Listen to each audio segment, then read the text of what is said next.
तो इस वीडियो में आप लोगों को बताने वाला हूँ कि सीएससी के एक बड़ा फंडा होता है वॉलेट टॉपअप करने में बहुत सारी दिक्कतें आते हैं। पेमेंट फेल हो जाते हैं, बैलेंस जो है फंस जाता है, बैंक में फंस जाता है, पेयू मनी में फंस जाता है, सीएससी एवेन्यू में फंस जाता है या सीएससी में फंस जाता है।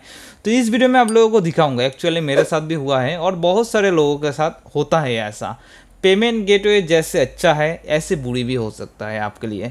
जैसे अगर आपके पास कैपिटल छोटा है, एग्जांपल के आपके पास 20,000 पैसा है, 20,000 रुपया है और आप अगर उसको टॉपअप लेते हो, अगर वो पैसा फंस जाता है तो आप अपने बिजनेस कैसे चलाओगे, ये भी एक बड़ा सा दिक्कत होता है। तो इस वीडियो को एंड तक देखिए, मैं आप लोगों को विस्तार में दिखाऊंगा और समझा दूंगा सीएससी का फंडा क्या है। तो चैनल में अगर न्यू हो तो सब्सक्राइब कर लीजिए और यहाँ पर देखिए एक बेल का आइकन शो हो रही है, इसको दबा के ऑल कर दीजिए।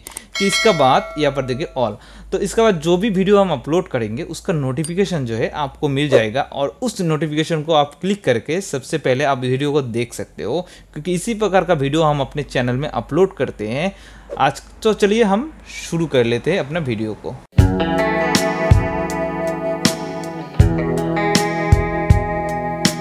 आज मैं फिर से सीएससी रिलेटिव और एक वीडियो लाया हूं जो इम्पोर्टेंट है सभी सीएससी यूज़र्स के लिए, सभी वीएलई के लिए और जो ये चीज़ नहीं जानते हैं उनके लिए।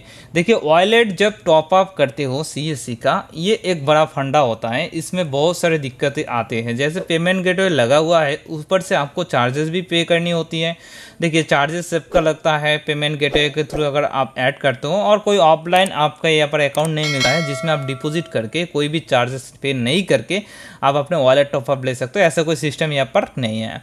तो अभी जो है आपको ऑनलाइन में ही पेमेंट करनी होगी, चार्जेस भी पे करनी होगी और आपको जो है टॉपअप भी करनी होगी। एग्जाम्पल यहाँ पर जो है इस प्रकार से आप टॉपअप करते हो, ठीक है ना। टॉपअप करने के बाद इशू क्या है आपको मैं यहाँ पर बताऊंगा, पूरा डिटेल्स आपको बताता हूँ। एग्जाम्पल के आपने टॉपअप किया यहाँ से, यहाँ पर करने के बाद आपका फेल्ड हो जाते हैं या आपका सक्सेस हो जाते हैं या आपका नेटवर्क डिस्कनेक्ट हो जाते हैं या बैंक का नेटवर्क डिस्कनेक्ट हो जाते हैं या सीएससी का डिस्कनेक्ट। यहाँ पर मोड बहुत सारे हैं, इशू बहुत सारे हो सकते हैं।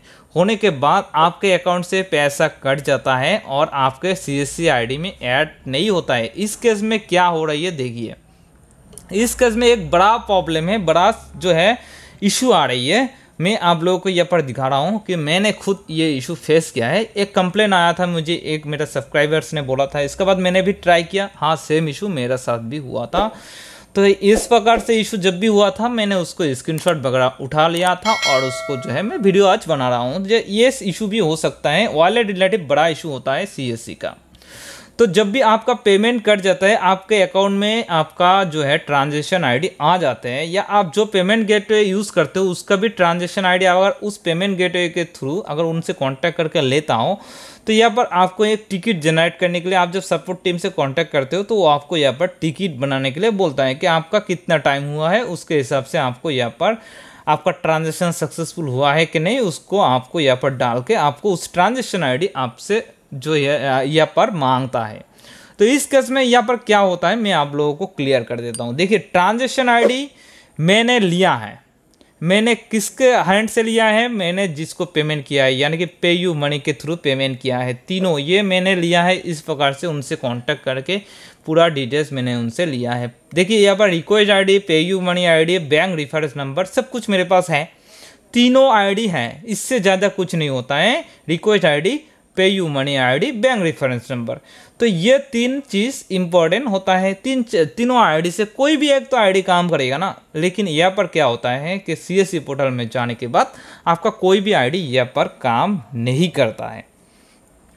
अभी बात है ये बैलेंस आपको मिलेगा कि नहीं। देखिए, सक्सेसफुल होने के बाद जब आप उस बिलर है पेयू मनी या सीसी एवेन्यू, उनसे जब आप कांटेक्ट करते हो, उनको अगर आप रिक्वेस्ट डालोगे, हाँ मेरा पेमेंट सक्सेस हुआ है लेकिन मेरे पोर्टल में ऐड नहीं हुआ, लेकिन उनके एक टिकट अगर जनरेट कर दोगे तो वो लोग क्या करेगा, वो रिक्वेस्ट सीएससी को भेजेगा।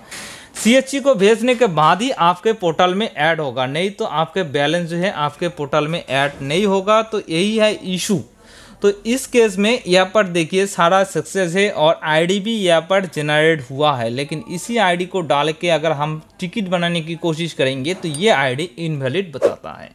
तो अभी अगर आपके पास से आपसे कॉन्टैक्ट है पेयू मनी या सीसी एवेन्यू, आपने सही से कॉन्टैक्ट किया तो आपको मिल जाएगा। बैलेंस जो है यहाँ पर ये तीनों आईडी में ट्राई करके आप लोगों को दिखाता हूँ। जैसे रिक्वेस्ट आईडी, तो ये सब आप देख लीजिएगा। और देखिए इनवैलिड ट्रांजेक्शन आईडी, और जो भी आपका कांटेक्ट नहीं है तो आपको बैलेंस, देखिए बैलेंस तो मिलेगा क्योंकि आपके अकाउंट से कटा है सही से, और आपसे पेमेंट, अगर बैलेंस आपको रिफंड आता है वो अलग बात आता है, लेकिन रिफंड नहीं होगा तो आपको बैलेंस मिलेगा। लेकिन इस केस में क्या होता है कि मेरा कैपिटल है 5,000 और 5,000 ही फंस गया, या 20,000 का मैं वॉलेट टॉपअप करूँ 20,000 ही फंस गया, तो इस केस में क्या होता है, ये 7 दिन 8 दिन 10 दिन 15 दिन 20 दिन भी टाइम लगता है। मेरा ये जो बैलेंस है 9 दिन बाद आया है, ये सब कंप्लेन करने के बाद 9 दिन बाद बैलेंस आया है। तो जिसका कैपिटल ऐसे फंस जाएगा वो बिजनेस कैसे करेगा, यही है मेन इशू होता है पेमेंट गेटवे के थ्रू पेमेंट करने पे।